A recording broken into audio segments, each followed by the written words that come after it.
talk for a little bit, probably maybe even about an hour now, and then we'll be done and there'll be time for questions.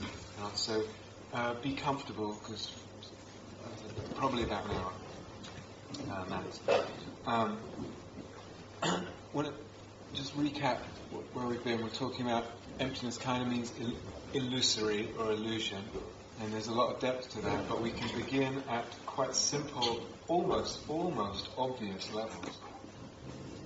And to take this thread of illusory means constructed. The mind is constructing something. It's building. The mind is building something. It's fabricating something, and therefore it's illusory. And take this principle, this thread, and just start following. We talked about blame as one of the ways that happens and seeds that whole process. Let's start following a little bit further. Still quite simple, actually, but then we're going to end up going quite deep.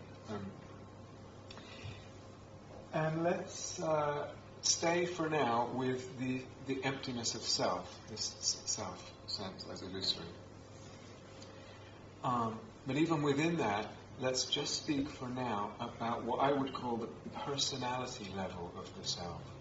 And there's a reason for just dwelling on that. Partly it's meeting so many people and listening to so many people, and for myself, knowing or seeing that nowadays, in our modern Western culture and the safety of our current environment,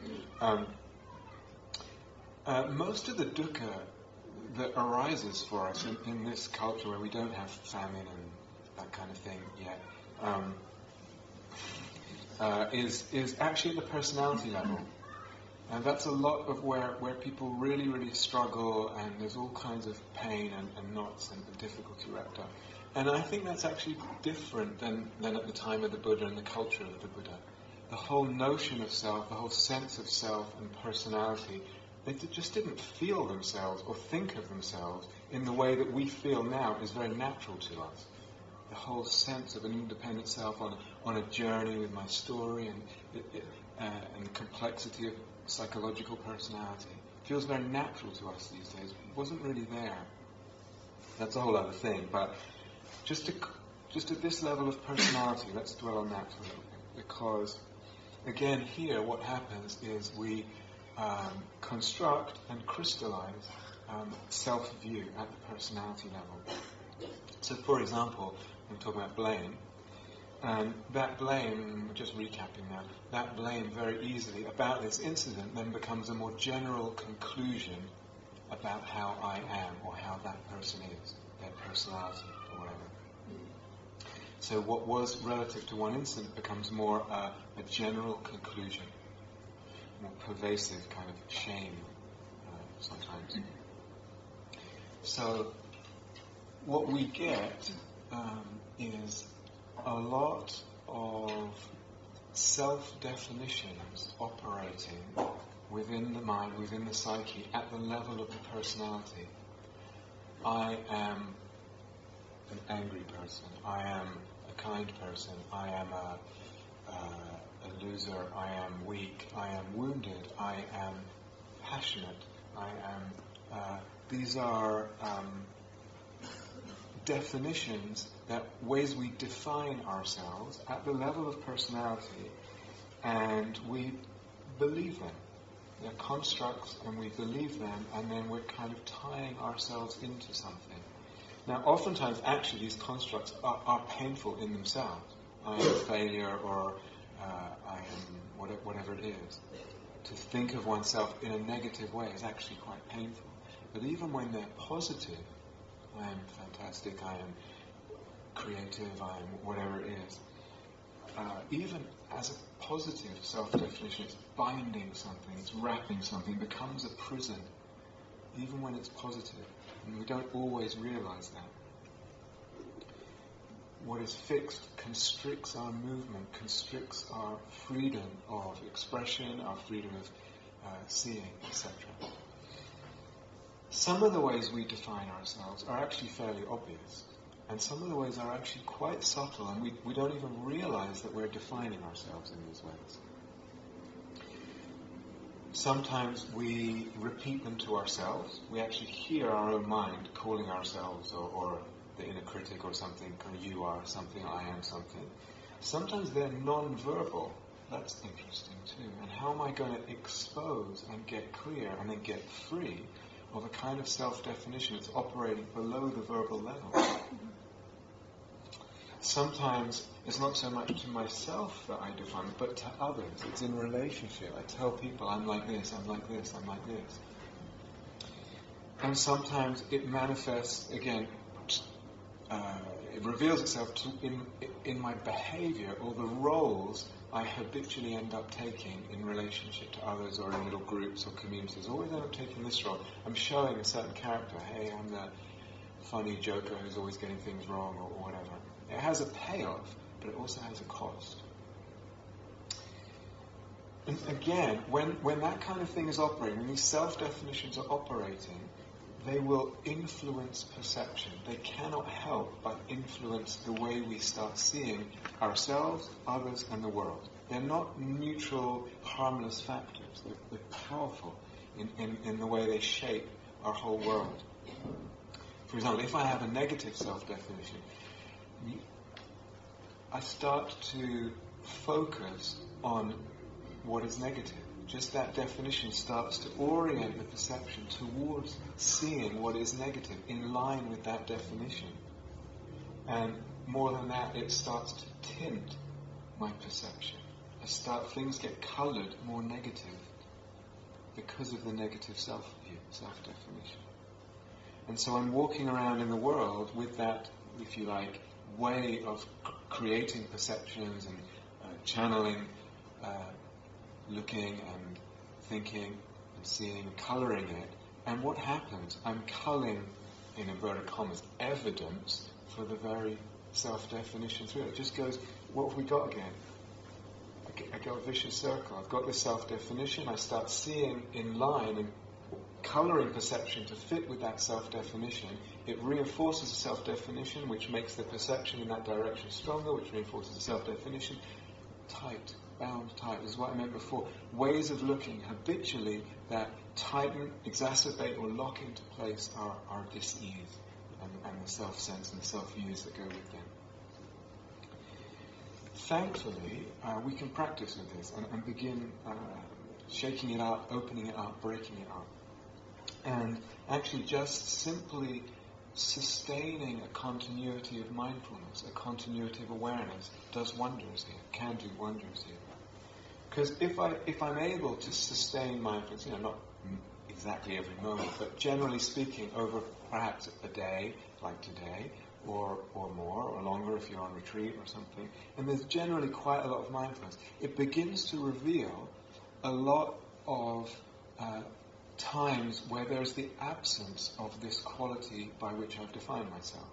If I say I'm an angry person, I start to see actually there's plenty of times when I'm not angry. Plenty of stretches of time when I'm not angry. Plenty. Or the opposite. I'm a kind person or whatever it is. I'm passionate, I'm creative, whatever. I'm not creative. I'm a failure. You see, there's times when that's not true. One also sees times when the opposites are true. There is the presence, not just the absence of that quality, but the presence of its opposite. So if I think I'm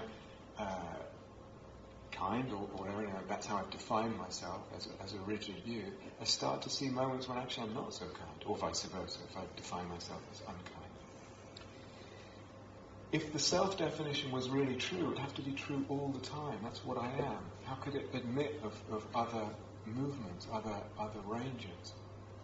I start to see the gaps in things.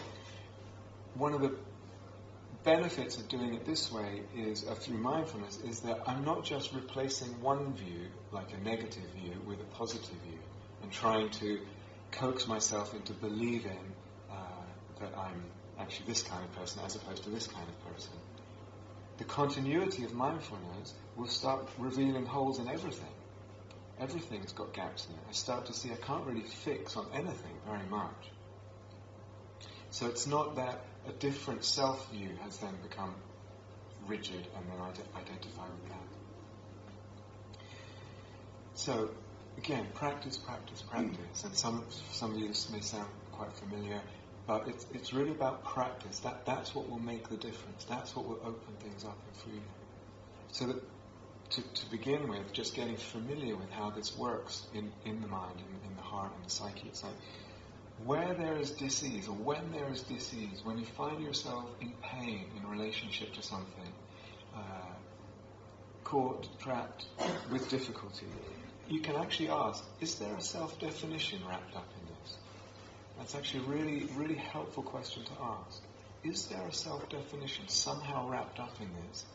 Is it supporting my dis-ease, my dukkha? And what is it? What is the self-definition that's perhaps lurking here? Sometimes it's really obvious, as it says, sometimes it's not obvious at all. But it has a really important place in the fabrication, the construction of the dukkha.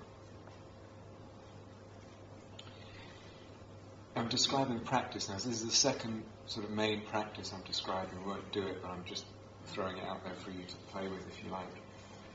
I can also do something a little more thorough, which is take my time, over time, maybe a few days even, maybe longer, a few weeks, and just start to begin to notice and then list, actually make a list on a piece of paper or a computer or whatever, of the ways that I notice that I define myself, of the self-definition. Actually make a list over time.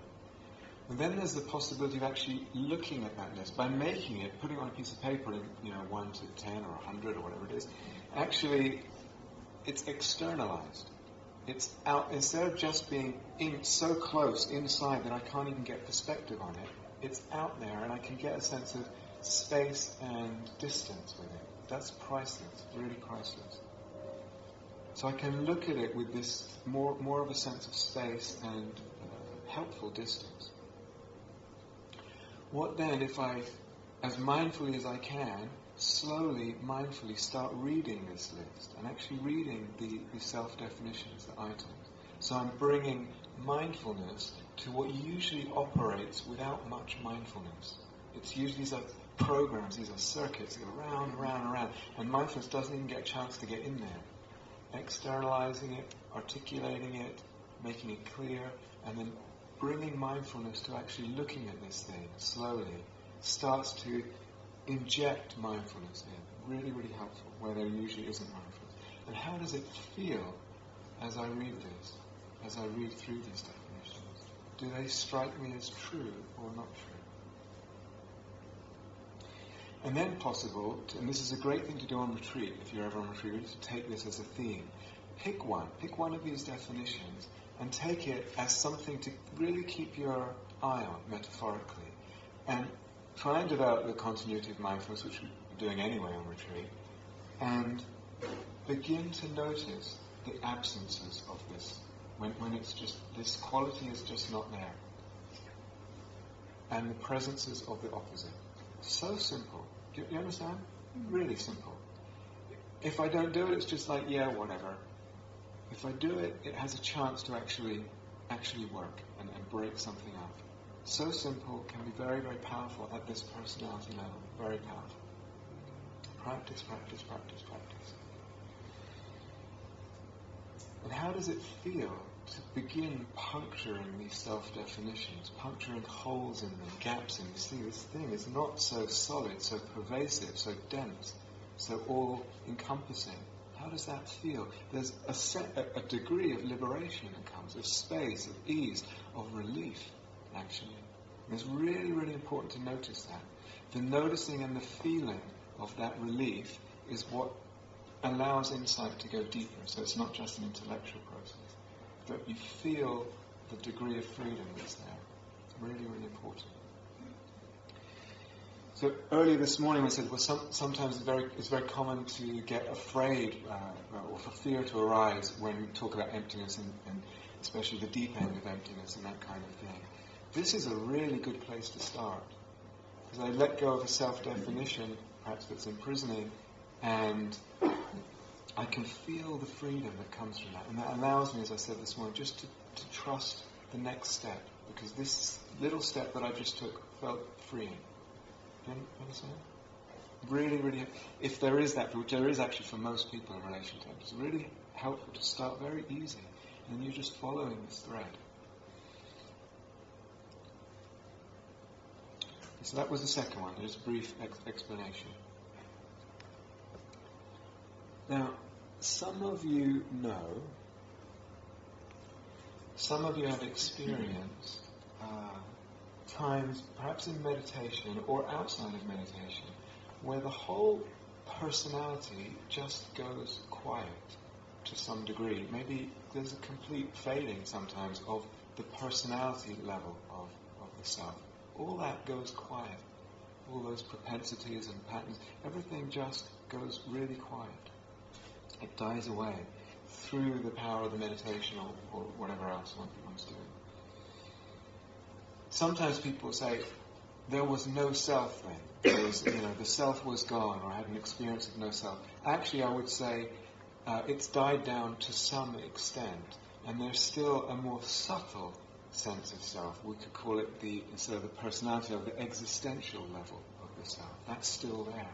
A sense of just a being here in contact with the world out there. Very simple, but still there. And the Buddhist teaches that's also empty, that's also illusory. That level too. It's also a fabrication of the mind. It doesn't seem like it at the time. How am I going to see that? How am I going to see through that too, even that level? So,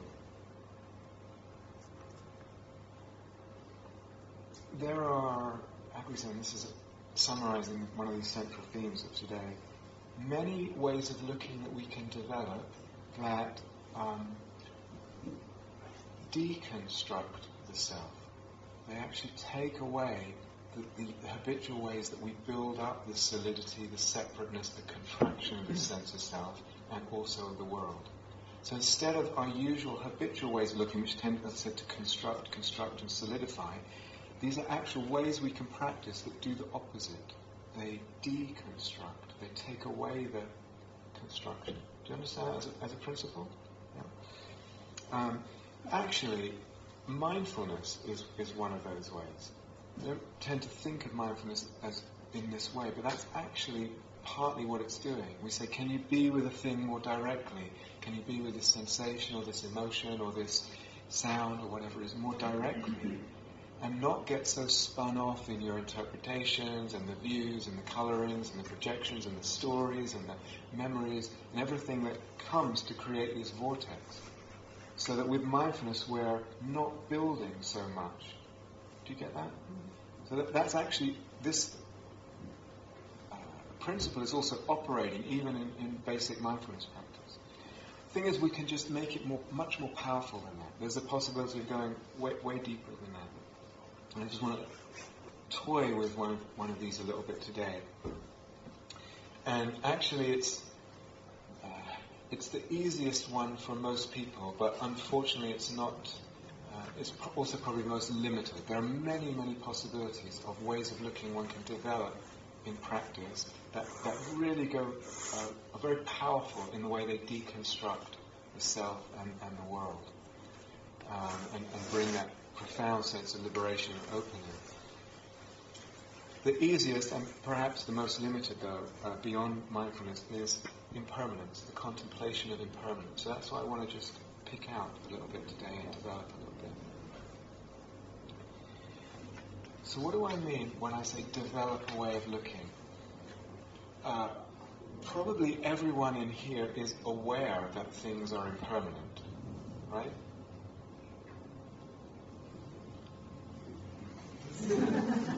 It's not a staggering insight, is it? It's not, my niece is like, one of my nieces, the youngest one, 6 or 7, it's like probably she's at that age where things are impermanent, everything's impermanent.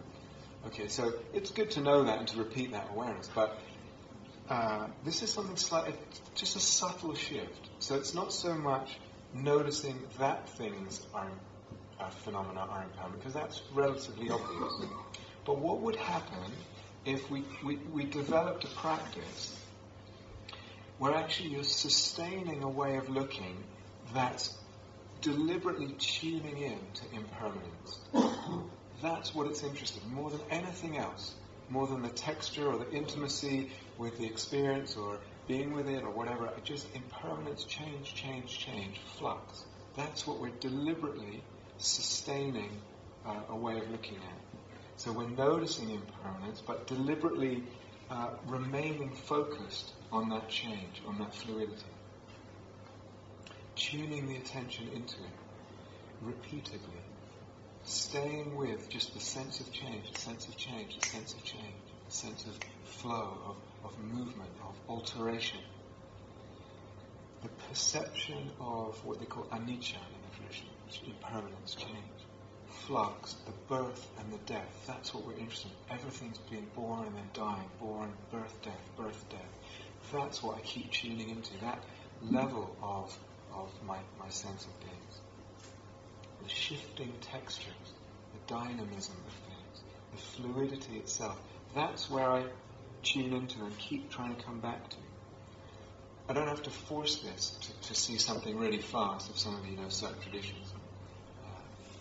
Put a lot of emphasis on saying really, really fast impermanence. Actually, I can just let change reveal itself as fast as it is in the moment and let that take me deeper and deeper. So, check it out. Let me try this. So, if you're really new, you may not even be familiar with the teachings of mindfulness or bare attention. So we tend to, for instance, when we ring the bell, to really bring the attention to the texture of the sound without ideas about it's a nice bell, it's a not, I wonder if it came from Burma or Hackney or whatever. It's just bringing the attention as much, as directly as possible, the actual texture of the experience. So many of you will be familiar with that kind of teaching, right? For some it might be quite new, but do you get the principle? Yeah? So this is taking that just a step further. I'll explain why all this is important in a minute if you're feeling like it seems a bit irrelevant. Taking that a step further, I'm going to ring this with the microphone and see if you can really prioritize just again and again tuning in to the shifting of the textures, the pulsating, the waving, the way that the sound actually changes from moment to moment. Yeah?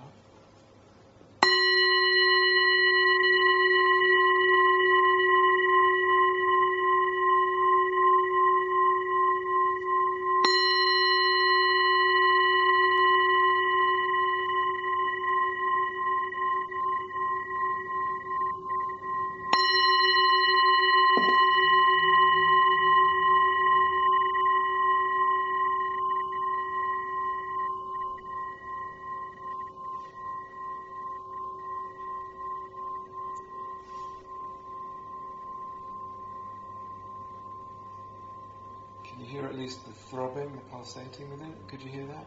Yeah?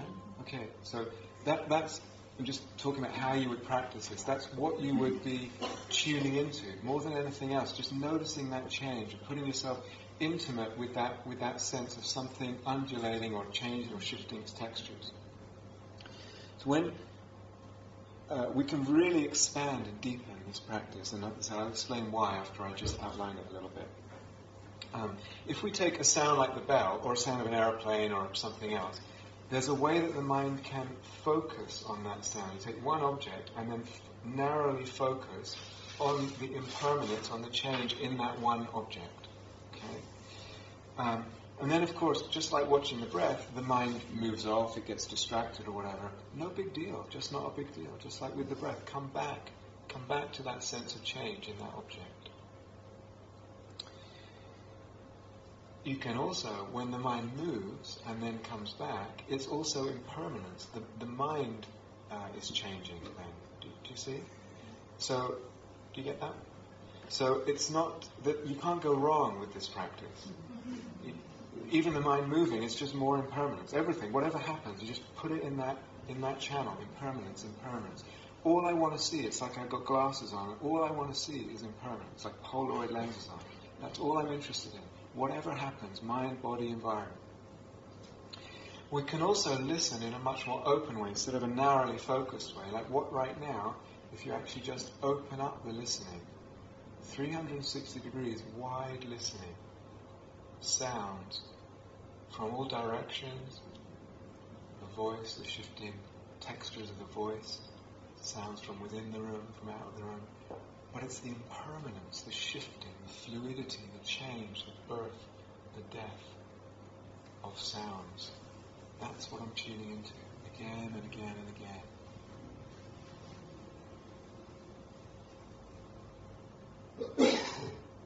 Doesn't matter what sounds they are, nice, ugly, wanted, not wanted, it's all just shifting. Can you get the sense right now?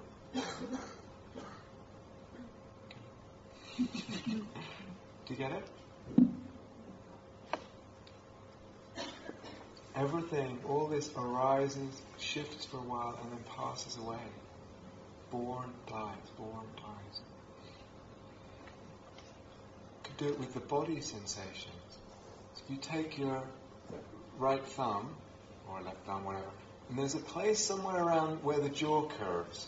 And if you press, it's actually a little bit intense there. You can find, just jiggle around till you find that. Press it, reasonably hard without doing damage. And then just keep pressing and stay sustained, the attention on the change. See how much fluctuation there is within that sensation.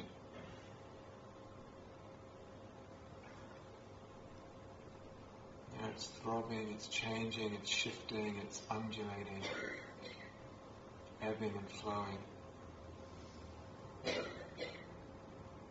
So you're really tuning the attention. You're sustaining a way of looking. You could do it with the whole body. Just opening up the field of the body, and just like we were doing when we're standing, just open to the sensations. Come and go and shift. You could do it with taste at a mealtime. What would that be? I mean, we just had lunch, but you put something in the mouth, and the subtlety of flavors arising and disappearing, shifting, getting stronger, ebbing away. Change. Could do it obviously with smell. Could do it with sight as well. That's quite interesting. If I do this, you can say, well, he's waving his hands around for something, but could you see this? Can you see it as just shifting textures in the visual field?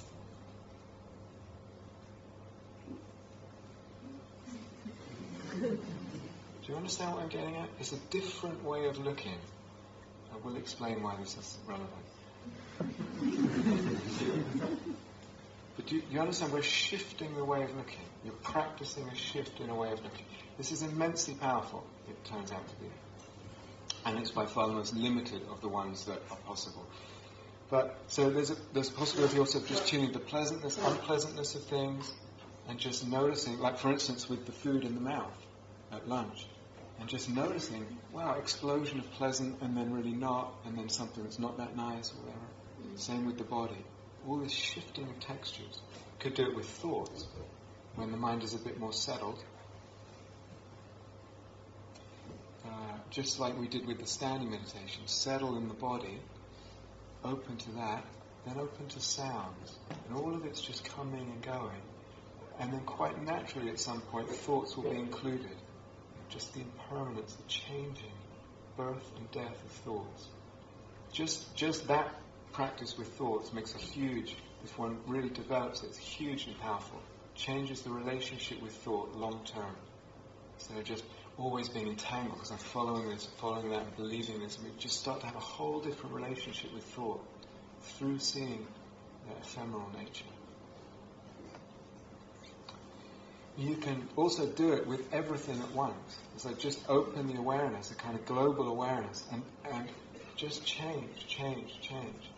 Flux. Do you get the idea, right? Okay. You don't look very impressed. If we were on a retreat, if this was, let's say, a 3-week, Kate did this. Maybe this was, I just recognise Kate right now. What was it, a month or, I can't remember, 3 weeks. And I gave 3 practices. This was one of them. incredibly powerful. You listen to whatever. Incredibly powerful, but practice. That's what will make the difference. You listen to something, it's just words. It's just, I'm kind of tired, it's 2:40 and whatever, but it really is powerful. Why? Why is it relevant? Why? What's the point? What would be the point of doing this thing? I'm just taking this one thing about impermanence.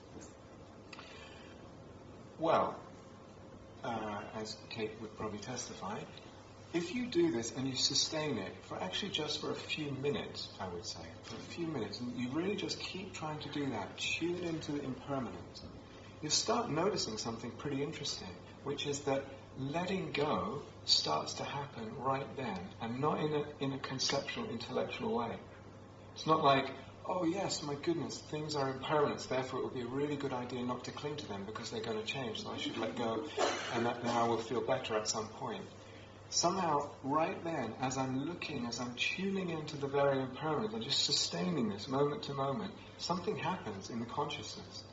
And let's go right then. And letting go feels freeing. There's release. There's a sense of release, of openness, of lightness, of release, right then in that moment. And that's actually what we're after. That's the point of practice. Release, relief, freedom. And it feels good.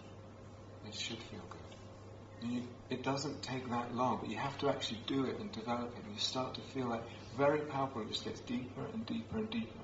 Quite intense. So it basically brings letting go. We start letting everything come and go, automatically, organically. Palpable, strong freedom that comes out of it. So that's one piece. But second, this self-sense, it feels so fixed and permanent. When you feel into the sense of self, it's like, well, I know that bits of me change and my body doesn't look the same as when it did, when I was a young boy or whatever. And aspects of personality maybe develop. But still somehow we have this intuitive gut feeling that there is something solid and fixed and somewhat permanent here, somewhere here. That's the sense of self. When you really start developing just this practice of impermanence, this way of looking at impermanence, you start to really see firsthand, I can't find it. I cannot find this sense of self which seems so real, so undeniable, so unquestionable, so palpable, palpably obvious. I cannot find it. It's not there to be seen. I will not find anything that is not impermanent. I cannot find anything fixed, nothing at all. Nothing at all. And I see that not in just an intellectual way, I see it firsthand, in a way that really makes a deep impression on the consciousness. Deeply liberating impression on the consciousness. Where is this self that I so intuitively sense? Where is it? I cannot find it. All I see is change.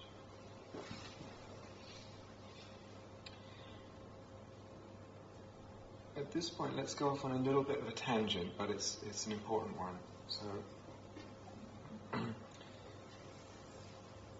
some of you will be... You guys okay? Some of you will be familiar with the Buddha's teaching on what's called the aggregates and the khandhas. That there is this body, this materiality of the body, there are feelings, there are perceptions, there are thoughts and intentions, and there is consciousness. Sometimes that teaching is interpreted to say, this is what the self is. You are not a personality, you are not a fixed self, you are a process of these aggregates. You're a process of phenomena like thoughts and feelings and sensations arising and the knowing of that. Phenomena and consciousness. Phenomena, that's what the self is. It's this impersonal process happening in time. Have you heard something like that before? Okay.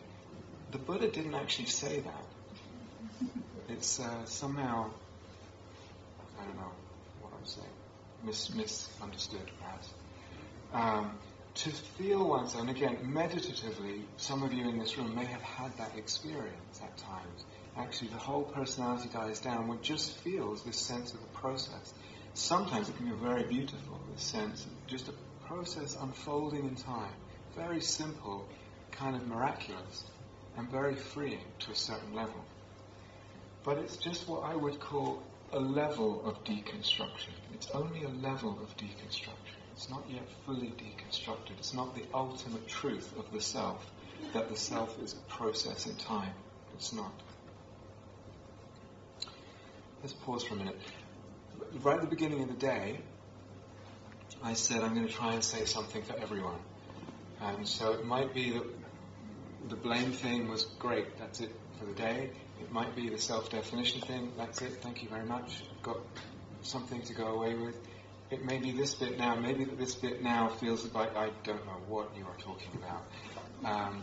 There's the difficulty and the challenge of speaking to groups larger than 2 or 3 people, really. And this is a large group. So, it's just a few more minutes, so, half an hour or something, 20 minutes or something. But just be aware, there's lots of people in the room, and everyone needs something different. Someone might have just heard something they'd never heard before. I thought that Buddha was saying it's a process. I thought that's what the self was. Now I've just heard it's not a process, that's not the ultimate truth. What then is the ultimate truth? So even if you're not following this part, or if the part earlier was boring because you knew it already, just hang,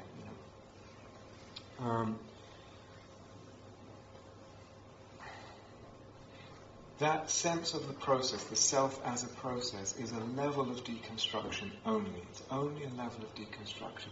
To me, it's a kind of reductionist view. I don't know, how do you feel if I say to you, your true nature is just an impersonal process of experiences and consciousness and knowing of experiences and thoughts and happening in time. How do you feel that elements, how does it make you feel?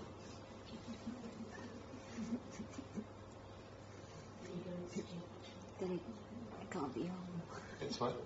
That it cannot be all. Okay, that yeah. is devaluing something. Yeah, okay, it's devaluing something. It also seems to me it's a little bit cold and mechanistic. Do you get that sense? It doesn't even... So it's a way of looking. It's a possible meditative experience, very valuable at a certain level. It's a way of looking. It's not the ultimate truth. Reductionism does not reveal ultimate reality. It's a reductionist sense of the self. At a certain level, it's not ultimately, but can be really important. It's a way of looking. So sometimes we're meditating as just the mindfulness, and or through this impermanence thing that we were talking about and outlining. And you start to get what starts to come organically in the experience, and some of you will have had this experience, is a different relationship organically with that which we usually identify with. So we feel the body, but it doesn't feel as it usually does to be me or mine, because that's how we usually sense the body. I feel it intuitively as me or mine, or the thoughts, me or mine, or the emotions, or the intentions, or the awareness, me, mine. And something happens through meditation, either through mindfulness or through this impermanence or by itself, that actually there's a disidentification that's happening. And the body sense feels like not me, not mine, but just happening. It's just happening by itself, if you like, or there's a sense of space that's coming there. The thoughts, the moods, the intentions can be a whole wide range or just one particular thing. There's this disidentification that feels very liberating when it happens. It might be scary at first, it might be unusual, unfamiliar, but actually extremely liberating. The tightness of the self-view that identifies all this stuff, these aggregates, as me or mine, is being loosened in that moment. Relief, release, freedom, beauty, openness, lightness, dissolution. It's something very lovely, an experience that opens. But I would say even that is not the end. We can still deconstruct further. And what happens then if we start taking that more deliberately? So I've got a few tastes of this sense of feeling things as not me and not mine. What happens if I just start to encourage that as a way of looking? And I start to deliberately sense the body, the sensations, the thoughts, the consciousness, including awareness, as not me, not mine. And some of you will have heard teachings saying, you're not the body, you're not the thoughts, you're personality or emotions, you are awareness, you are consciousness, you are the witness. Have you heard something like that? Again, the Buddha is saying definitely not, you're not even awareness. So that going down to that level where there's a kind of disidentification with all this stuff, but a subtle, either deliberate or implicit identification with awareness, that's a level of deconstruction, a level of freedom, very beautiful, very helpful. And then, when you're ready, a step further. Not even the awareness, even more liberating, even more radical. So what we have here is something I said earlier, is different ways of looking that we can cultivate, opposite to our usual ways of looking, which tend to solidify, fabricate, construct, compound suffering, self, and world. And we have ways of looking that do the opposite, deconstruct, open out, dissolve to different degrees. That last one, this seeing things as not mere mind, is incredibly powerful. A meditator learns how to develop. It's a real skill. It takes time to develop it and develop its range. Extraordinarily powerful in what it can open up. So they differ in their strength. The impermanence one, as I said, is actually quite limited. It tends to reinforce time. And I think the very notion of impermanence involves time. And right at the beginning, if you remember, we said time is actually empty as well. There's no time. Impermanence is not an ultimate truth either. You can go even beyond, deeper than impermanence. That's not to say that things are permanent. Going right back to the beginning, some radical mystery is being pointed to here. That has the power to open up our sense of existence way beyond what we might imagine is possible. Bring a quite extraordinary degree of freedom into the being. But let's come back to this impermanence, because that's what we're touching on today as a vehicle, the impermanence as a vehicle. Whether it's through mindfulness or whether through contemplating impermanence, we start to see the gaps, the holes in things. So like when we talked about the self-definition, you see this thing that seems so solid, start to see there's absences in it. You start to see the change. It's not so fixed and solid, this self-definition. But we can also, when you start using this impermanence practice, it also starts to reveal the holes, the gaps in objects as well. So for example, one day I wake up and I feel this heaviness in my chest. I feel down with sadness or depression or whatever it is. And right away, my sense of that sadness or depression is of something solid. And that very solidity makes me, it's too much. I can't go there.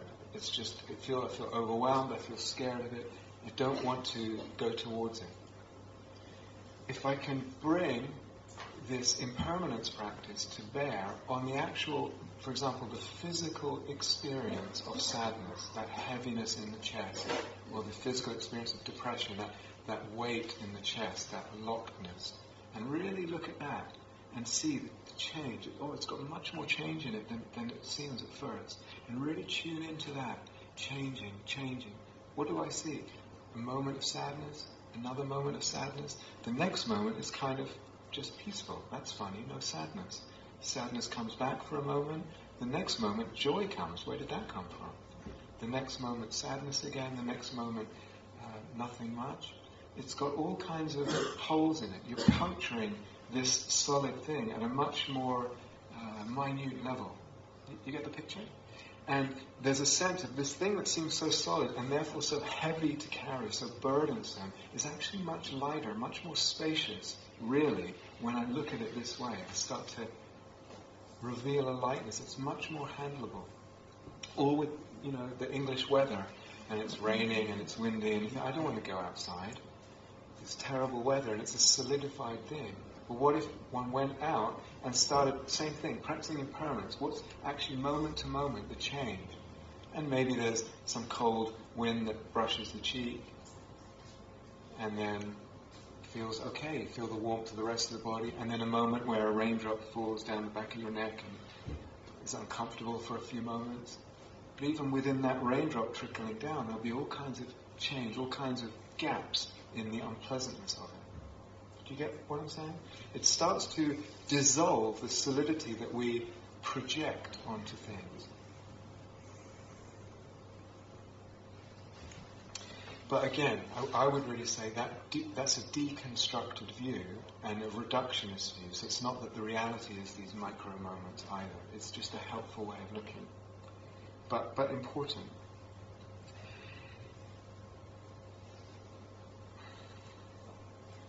Because if we tie this in with the theme today, what we want to understand is what is fabricated, what is constructed by the mind, and how is it constructed.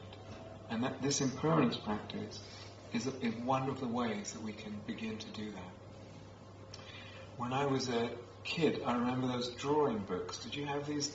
They had numbers on a page and dots, and you would join the dots, go from 1 to 2 to 3. They're called dot-to-dot drawing. Do you remember this? This is what the mind does. It's joining the dots and creating this sense of a whole, and then falling for the solidity of a whole, whether it's an emotion, whether it's a self, whether it's a weather, whatever it is. Do you understand? I have to see that. I have to see it firsthand. The mind is joining the dots. The joining is not inherent in the object. Really important to see. I need to practice to see. We can take this, get that bit dot to dot, and take it just one level, little bit deeper. This individual dot, let's say this moment of heaviness in the chest, this moment of sadness. Okay, so I see. I'm joining the dots and I create this whole that's just, the heaviness of sadness or depression or whatever it is. I've created this whole. That whole, we're saying, is a fabrication, is an illusion. Okay, so the whole, we say, is empty, elusive. But then, this individual dot that I'm feeling right now, this moment of the weather or this heaviness in the chest, this sadness, is actually felt and interpreted with all the weight of the sense of being part of the whole. Do you understand? It's got the burden of being, it's not just an isolated moment of something, it's got this sense of it's part of this bigger whole. Am I losing you guys, or are you still here? When I can see, I join the dots, I create a whole, and that whole is a kind of fabrication. So we say the whole is a bit illusory, yeah? But then this individual dot, I'm not experiencing it independent of this sense of the whole. It's like I bring back that sense of the whole, and it's injected in with all the weight of the whole. So it's not just that. So this dot, individual dot, has just got a lot heavier by virtue of the fact that I fabricated the whole. And then guess what? The whole that gets fabricated is heavier still because I've got heavier dots. And then the heavier whole falls back to the heavier dots. Right? It doesn't really happen in time, but there's something is getting built up. We build our experience in ways that we don't really recognize. So again, I can start to see that this is the case, and then start to actually deliberately contemplate this in a way that deconstructs, lightens, dissolves.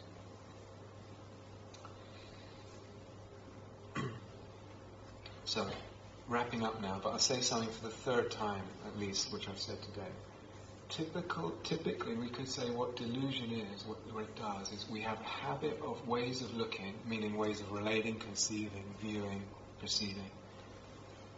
Self, things, others, environment. We have habitual ways of looking that solidify dis-ease or exacerbate it, solidify selves, build, construct selves and objects. That's the habitual. We don't realize that's the habitual. We walk around. This is what we call existence. This is what we call life. That's what life is. It's construction. We don't think of life that way. It's construction. And what's possible is actually learning powerful ways of looking that start to deconstruct, start to dissolve, start to open. Their skills, their practices. Easing the dukkha, relieving, opening, dissolving. So, this not me, not mine is one of them. The impermanence is one of them. Mindfulness, we said, is one of them. Metta is also one of them, loving kindness. Or some of you may know this big awareness practice, sometimes it's called big mind. That's also a way of looking at deconstructs. It's not an ultimate truth. But let's take the metta. How many of you are familiar with the loving kindness practice? Well, quite a lot, great. If you really do it a lot, I don't know whether some of you have noticed this, when it's really going well, you're really in the groove of it and it's kind of humming along, how different the self feels then. How much softer or more open or lighter, how much more beautiful this self and the selves of others. And the world too. Have you noticed this? Different self, different world perceived at that point. Compare that with that other end of the spectrum we talked about earlier this morning, the vortex of papancha, the solidity, the obsession. Very different self, very different world, very different others, right? Perceived. And in the middle is our normal, what we call normal everyday. So you've got metta, normal, papancha in this spectrum. Each shaping, constructing, revealing a different self and a different world. Which is the real one? Which is the one that reveals the real reality of things and self?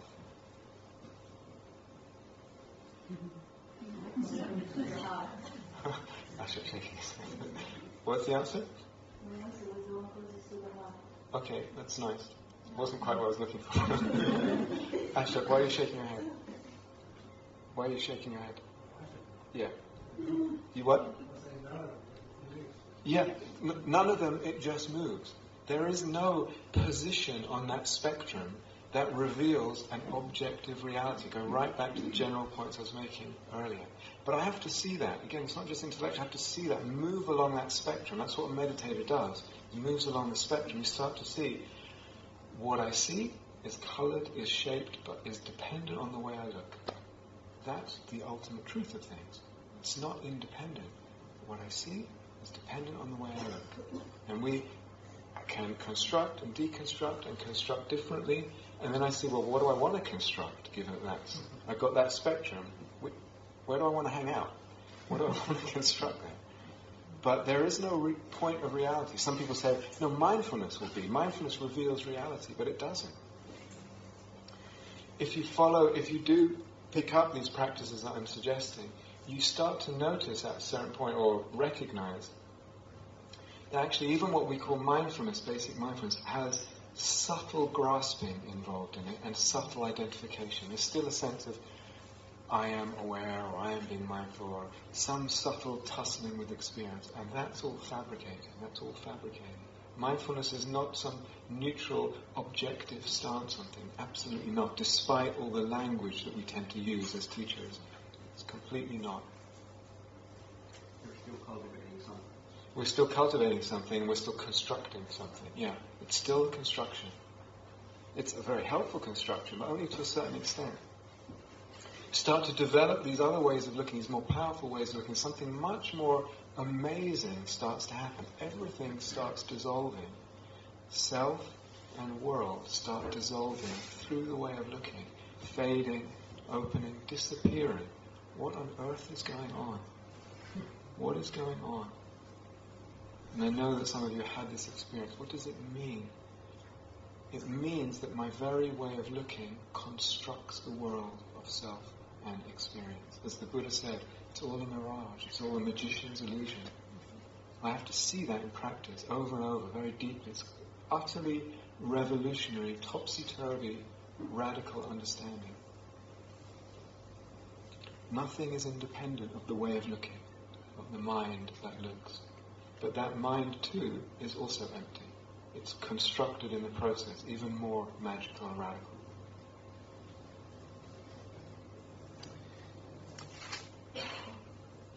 The Buddha said, whatever is considered as true by the world with its deities, its meditators and priests, its royalty and common people, is rightly seen as it actually is with right discernment by those with some awakening, what he calls the noble ones, by those with some awakening, as false. Whatever, everyone agrees, this is true, it's obvious.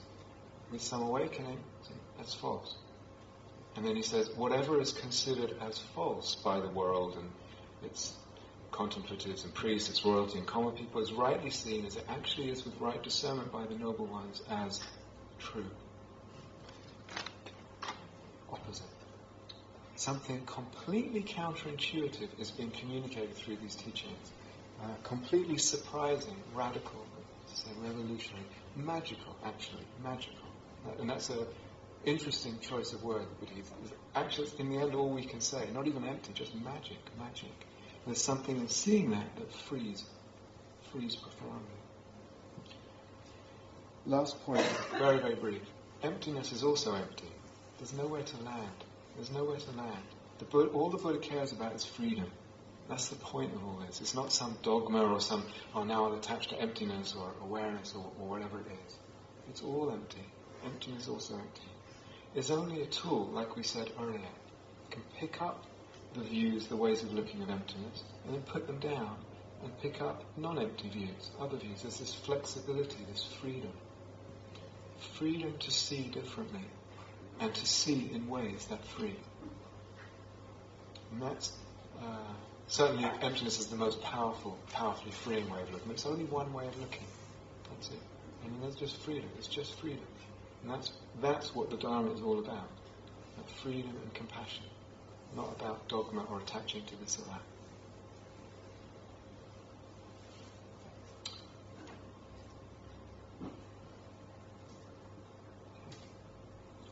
So let's take just a few moments of silence today.